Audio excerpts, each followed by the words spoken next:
Muito obrigado, deputado Ronaldo Fonseca. E próximo orador para discutir, o deputado Rubens Pereira. Senhor presidente, a gente inicia discutindo se cabe ou não um recurso. Eu saio convencido de algum outro ponto, inclusive que até então era pacífico no Supremo, mas que após esta rodada de discussão, eu entendo que esta casa pode amanhã até voltar a discutir. Explico. Lendo e relendo o artigo 64, fica extremamente claro que quando houver o trancamento da pauta, ainda concordando que esta não seja a expressão mais correta, nós não podemos apreciar nenhuma deliberação legislativa. Nada que efetivamente tenha caráter de deliberação legislativa pode ser apreciada por esta casa. Vejam, o Constituinte não falou por este plenário. O Constituinte proibiu, evitou, que nós deliberássemos sobre qualquer assunto de natureza deliberativa legislativa em toda a casa.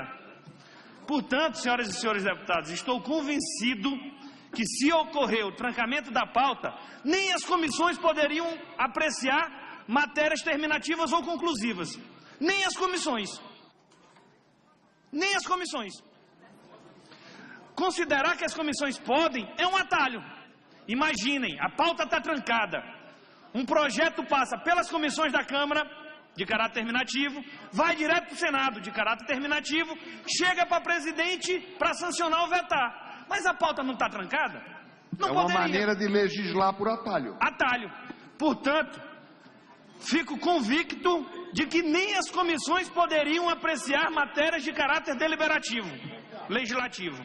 Outras matérias podem, se o parecer não for terminativo. Outras matérias podem, onde é apenas um parecer. E aí o parecer não tem o caráter de deliberação legislativa. Mas onde for terminativo, não pode. O parecer desencalha a comissão. É apenas Agora, um parecer. se for terminativo, vai gerar confusão. Na verdade, vai gerar uma deliberação legislativa. E isso a Constituição não permite. A Constituição abre uma exceção. Olha, o trancamento da pauta só pode ser... Permite uma parte, deputado. Já eu permito. Só concluir este ponto. A Constituição ainda abre uma exceção. Olha, tem algo de caráter deliberativo legislativo que pode ser apreciado. O que é? Aquelas matérias que tiverem prazo constitucional previsto. Vejam, a matéria que dá a esta comissão, por exemplo, a possibilidade de dar caráter terminativo, é uma matéria que dá um rito diferente, dá um rito especial, mas não dá um prazo diferente. Portanto, a exceção desta comissão apreciar durante o trancamento de pauta matéria terminativa ou conclusiva não se enquadra na exceção prevista do artigo 64. Assim, só me resta uma saída: entender que se nem as comissões podem apreciar matérias terminativas ou conclusivas, tampouco o plenário pode apreciar o recurso, e aí eu irei acompanhar o voto neste aspecto do deputado Alessandro Molon com o recurso feito pelo deputado... Se permite, nem Mas por ação, nem por Agora eu omissão. permito os É dois da parte justamente para isso, concluir. Nem por ação, nem por omissão. É isso que a Constituição quer. É isso que a É Constituição isso que a Constituição, redimentais, Aí cabe o adjetivas e recurso. secundárias, essas recursos regimentais, esses podem ser Perfeito. deliberados, porque não são deliberações de caráter legislativo. Em nenhuma das duas casas. No caso, como os recursos são de uma matéria terminativa ou conclusiva, nem aqueles poderiam ter sido deliberados. Então o plenário não pode, neste momento, ser avocado para Não, decidir. recurso é esta recurso. matéria. Recurso, seja do que for, é recurso. Mas o recurso da matéria terminativa não poderia ter sido, nem a matéria ter sido votada lá atrás. Do contrário, é permitir o atalho. Repito, há inúmeros projetos... Não, por isso que eu disse, na vigência do trancamento de pauta, se a deliberação for tomada, Perfeito. ela não tem efeito. Perfeito. E aí nós temos que analisar para que serve o trancamento da pauta. O trancamento da pauta é algo previsto pelo Constituinte originário para preservar a sociedade, derivado, é algo previsto na Constituição para preservar a sociedade contra a lentidão, a leniência e a omissão deste poder. No caso, o que nós estamos fazendo é dando celeridade para matérias não constitucionais, que não estão em regime de prioridade, que são, com devida, eu peço até a permissão dos companheiros deputados, que não tem a mesma importância das outras, que estão trancando a pauta e nós queremos acelerá-la. Na hierarquia estão abaixo. quando na verdade essas matérias têm que ficarem sobrestadas, e o verbo é sobrestar. É diferente de quando fala em PEC, que lá na PEC fala que nós não podemos deliberar, e até tramita tudo, mas fala em deliberar, votar. Aqui é sobrestar, para onde está, para daquela forma, depois volta. O objetivo de sobrestar essas matérias é para haver uma maior pressão política, para desobstruir a pauta feita por este parlamento. Deputado Rubens, feito uma parte. Conselho, deputado Arnaldo. Vossa Excelência é brilhante, até porque chega-se à seguinte conclusão: o recurso inadmitido gerou uma decisão implicitamente de mérito. Sim. E Vossa Excelência tem razão. Está, como lembra o nosso senador Zé Fogaça, sustada ou sobrestada. Perfeito. No vulgar tratamento nosso, trancada a pauta. Então, Vossa Excelência tem razão. Parabéns para o deputado primeiro mandato que já tem esse escola. Neste caso, deputado alguém Rubens, poderia até deputado dizer Rubens. que o Supremo é pacífico no entendimento de que as comissões podem deliberar, ainda que de caráter terminativo, mas com a devida vênia. Há um princípio, inclusive, da não fossilização. A decisão do Supremo vale para lá. Pode influenciar aqui, mas eu não vejo Deputado como Rubens. nenhum tipo de inconstitucionalidade ou algo parecido que o próprio Supremo amanhã evolua e que nós cheguemos a esse entendimento de acabar com essa burla ao artigo 64. Só Deputado na ordem dos Rubens. apartes, deputado Espridião e deputado Leonardo, e aí eu devolvo a palavra a Eu Vossa só Excelência, quero presidente. usar uma... O Supremo vale para lá. Pode influenciar aqui, mas eu não vejo Deputado como Rubens. nenhum tipo de inconstitucionalidade ou algo parecido que o próprio Supremo amanhã evolua e que nós cheguemos a esse entendimento de acabar com essa burla ao artigo 64. Só na Deputado ordem dos Rubens. apartes, deputado Espridião e deputado Leonardo, e aí eu devolvo a palavra a Eu Vossa só Excelência, quero presidente. usar uma expressão. Vossa Excelência resgatou a melhor interpretação sobre a Emenda Constitucional 32. O sentido dela é fazer com que a Câmara Legisle. trabalhe. Ou seja, Eu até acho que é o rito legislar, anterior- deputado, porque trabalhar a Câmara trabalha muito. Não, A gente pode estar trabalho legislando na um pouco, de- mas trabalhar a gente trabalha muito. só quero concluir. Trabalhe na deliberação Perfeito, legislativo. de produtos finais. Perfeito. Ou seja, ou você destranca a pauta, com o perdão do deputado Fogaça, ou você vai ficar sem produzir produtos finais. Perfeito. E vão dizer que você não está trabalhando. E isso é que eu me referi muito rapidamente, nasceu da situação anterior. Isso. Vocês sabem quantas vezes foi reeditada a medida provisória do Plano Real? Não, a medida provisória do Plano Real, deputado Osmar Serralho, chegou a 100 reedições. 100 reedições. Nós não decidimos. A do Plano Cruzado não foi decidida. A do Plano Collor não foi decidida. E foram convalidadas.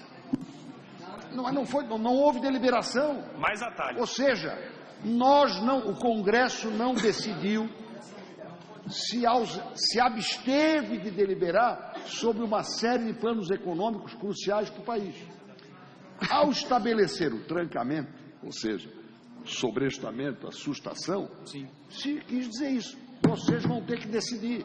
Senão, não vão tomar outras decisões finais.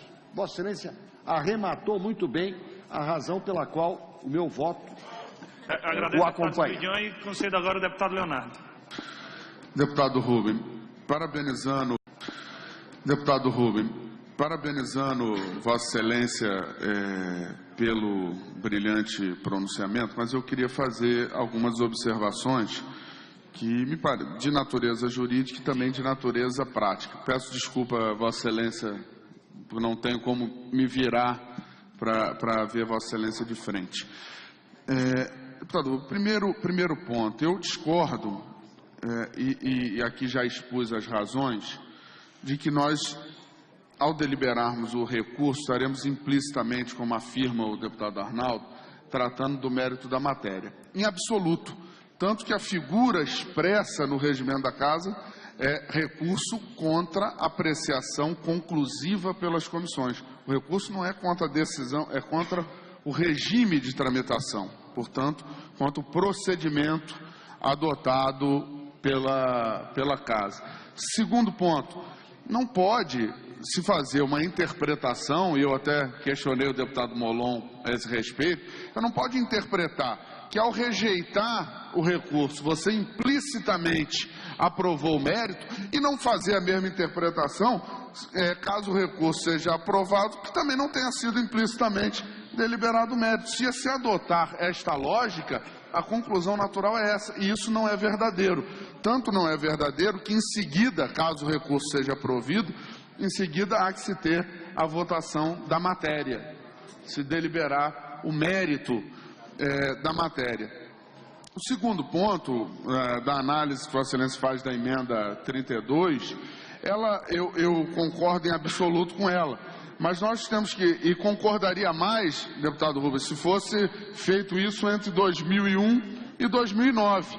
A partir de 2009, houve uma decisão dessa Casa, objeto de discussão do Supremo Tribunal Federal e mantida pelo Supremo Tribunal Federal, interpretando o texto constitucional, né, por parte do presidente Temer, que relativizou o sobrestamento de pauta, inclusive para matérias legislativas. A interpretação dada é que o trancamento ele atingia matérias de igual natureza, matérias que poderiam ser objeto de edição de medida provisória. Se excetuou a deliberação de decretos legislativos que não podem ser objeto de medida provisória, se relativizou a apreciação de códigos que não pode ser objeto de medida provisória, se relativizou a apreciação de leis complementares que não podem ser, que são deliberações legislativas, mas que não são possíveis de virem por via de medida provisória, se relativizou a análise da emenda à Constituição. Portanto, deputado Rubens, evidente, pode-se buscar reformar esse entendimento, mas a interpretação válida sobre a emenda 32 não é esta de que há um sobrestamento absoluto das matérias de caráter de deliberação legislativa. Ela é um sobrestamento relativo, por força da interpretação adotada pelo presidente Michel Temer em 2009 e referendada pelo Supremo Tribunal. Eu agradeço, deputado Leonardo. Justamente contra essa relativização é que neste momento eu me oponho. E neste caso, a interpretação possível é, se nós não deveríamos ter apreciado de caráter terminativo enquanto a pauta está trancada, fechada ou qualquer outro gênero semelhante, tampouco cabe o recurso. Desta forma, acompanho o recurso do deputado Arnaldo. Só para ressalvar, como bem disse o deputado Marcos Rogério, Vossa Excelência está correta em alguns pontos, como, por exemplo, de fato, a apreciação do recurso não se confunde com a apreciação do mérito. E isso eu tenho que concordar com Vossa Excelência, da mesma forma que a apreciação de urgência não se confunde com a apreciação do mérito. Mas entendo que também há vários tipos de recurso. Há recurso que é no mérito, há recurso que é no prazo, há recurso que é contra quem proferiu a decisão, e que todos eles poderiam ser apreciados. Mas outra avaliação que é necessário registrar, e aí para concluir, foi o deputado Marcos Rogério que disse: não sei se esse é o melhor rito de processo legislativo que nós temos. É bem ruim, mas é o que nós temos, que portanto é o que nós temos que acompanhar. Aí alguém pode falar, mas toda hora tranca-se a pauta, hoje um pouco menos, antigamente era mais. Que devolvemos as medidas provisórias eventualmente. O senador Renan fez isso no início desse ano, devolveu uma medida provisória. Olha, isso aqui não é relevante, não é urgente, então mande pelo regime ordinário. Então esta pode ser uma saída. Portanto, acompanho o voto do deputado Alessandro Molon e a consulta do deputado Arnaldo e voto contra mais este atalho que fere a emenda 32. Para discutir